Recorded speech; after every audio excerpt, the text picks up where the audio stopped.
এদিকে আওয়ামী লীগের প্রতিষ্ঠা বার্ষিকীর দিনে দেশে ফিরছে প্রধানমন্ত্রী শেখ হাসিনা। সত্যি কি আজ সন্ধ্যায় সেনাবাহিনীর হাত ধরে দেশে আসছে প্রধানমন্ত্রী শেখ হাসিনা? এ খবরে কি শাহবাগ দখল করছে আওয়ামী লীগ ও ছাত্রলীগের কর্মী? চাঞ্চল্যকর এক প্রতিবেদন দেখবেন আজকের ভিডিওতে।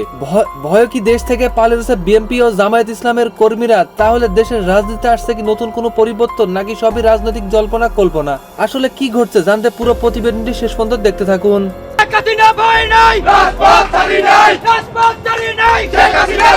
লীগের সমর্থকদের সাথে বিএনপি ছাত্র দলের নেতাকর্মীদের ধাওয়া পাল্টা ধাওয়ার ঘটনা ঘটেছে।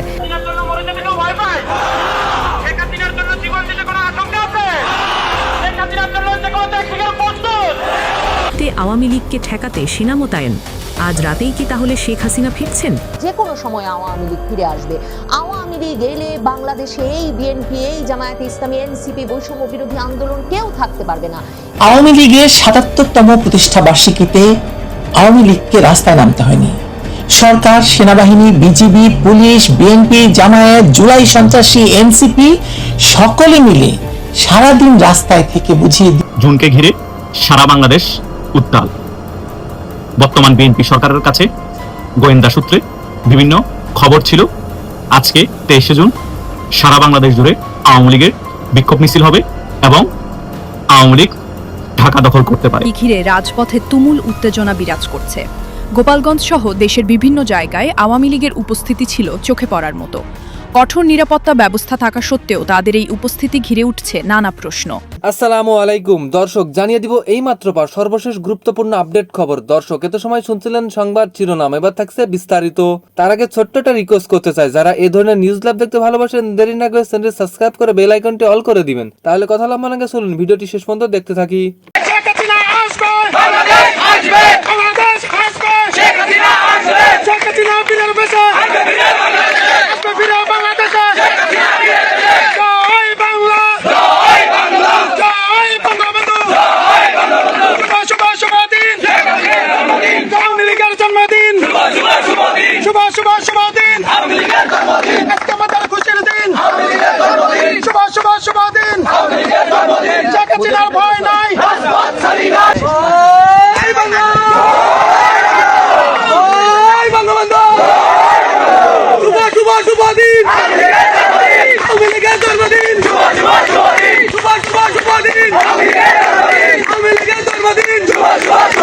সত্যি কি সরকার সেনাবাহিনীকে উঠিয়ে দিতে পারবে, কিংবা সেনাপ্রধান ওয়াকারুজ্জামান কি সত্যি সেনাবাহিনীকে ব্যারাকে ফিরিয়ে নিয়ে যেতে চান?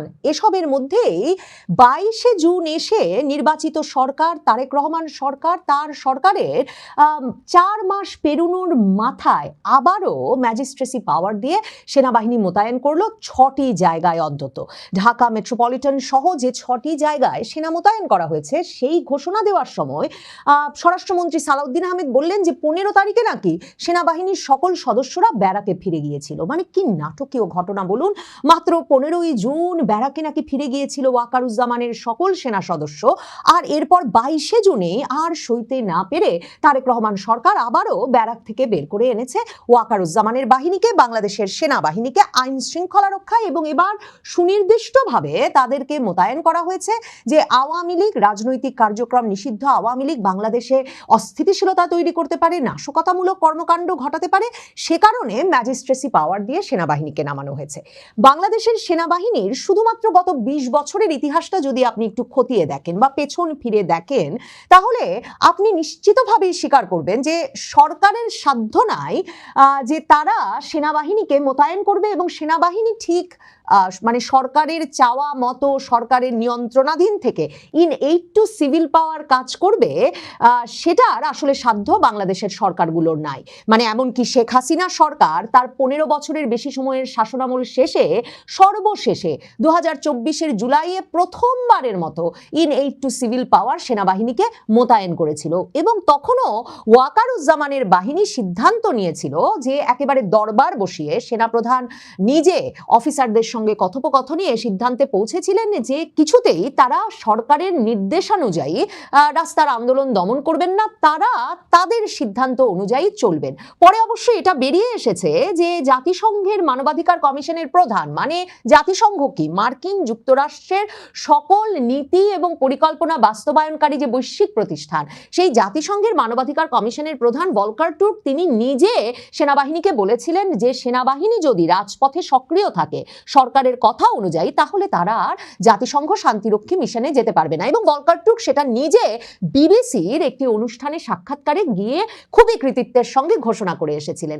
মনে করে দেখেন 2007 সালে 1/11 সরকারের সময় কি ঘটলো, কখন মইনু আহমেদরা বন্দুক নিয়ে বঙ্গভবনে গিয়ে উপস্থিত হয়ে বিএনপির প্রেসিডেন্ট ইয়াজউদ্দিন আহমেদকে বন্দুকের নলের মুখে জরুরি অবস্থা জারির ঘোষণা দিতে বাধ্য করলেন এবং তারা একটা সেনা নিয়ন্ত্রিত তত্ত্বাবধায়ক সরকার প্রতিষ্ঠা করলেন। সে সময়ও মইনু আহমেদদের যুক্তি ছিল যে জাতিসংঘের তরফে তাদের কাছে চিঠি লিখে বলা হয়েছে যে যদি রাজনৈতিক দলগুলো যে সহিংসতায় মেতে উঠেছে রাজপথে এবং কিছুতেই একমত হচ্ছে না তত্ত্বাবধায়ক সরকার বিষয়ে, এর সংঘাত থামাতে এখনই যদি সেনাবাহিনী গিয়ে দায়িত্ব না নেয় তাহলে নাকি আর জাতিসংঘ শান্তিরক্ষী মিশনে কিছুতেই সুযোগ পাবে না বাংলাদেশের সেনাবাহিনী। তার মানে বাংলাদেশের সেনাবাহিনী কখন দায়িত্ব নিয়ে ফেলে আর কখন দায়িত্ব নিতে আর রাজি হয় না, এ দুটোই শেষ পর্যন্ত নির্ভর করে সেই জাতিসংঘ শান্তিরক্ষী মিশনে তারা কাজে যেতে পারবেন কি পারবেন না এর উপর। এবং এই সুতোটা পুরোপুরি নিয়ন্ত্রণ করে মার্কিন যুক্তরাষ্ট্র। মার্কিন রাষ্ট্রদূত ব্রেন ক্রিস্টেনসেন, নতুন রাষ্ট্রদূত, তিনি যখন